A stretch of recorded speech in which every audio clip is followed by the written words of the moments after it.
grande rivoluzione, ci rivolgiamo a quelle 2 milioni di utenze annuali che abbiamo nei pronto soccorso del Veneto. Una rivoluzione epocale, visto e considerato che c'è un nuovo approccio rispetto ai servizi, alle informazioni e, diciamolo fino in fondo, a nuove figure professionali che saranno proprio tra i pazienti nella sala d'attesa.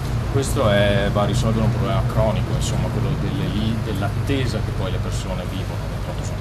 Guardi, noi siamo i numeri uno a curare i cittadini, diciamolo fino in fondo. Ricordiamo che abbiamo circa 13 milioni di prestazioni all'anno tramite pronto soccorso, però poi magari il cittadino dice: ero lì, ho atteso tante ore e nessuno mi diceva niente.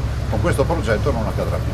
Ascolti Presidente, oggi brutta giornata, maltempo, neve, c'è un secondo blackout nel giro di nemmeno un mese, questo è vergognoso, insomma.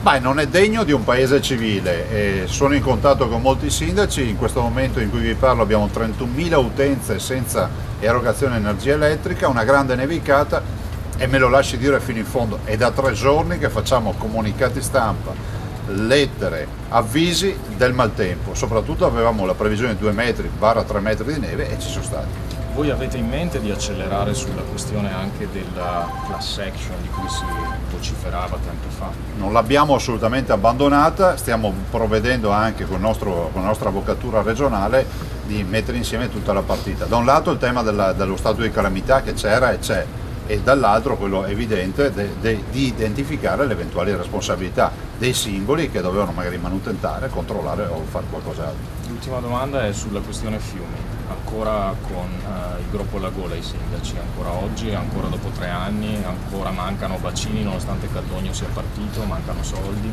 Ma guardi, il Gruppo Lagola ce l'ho io perché sono io poi quello più preoccupato, visto e considerato che poi venite a me a chiederlo.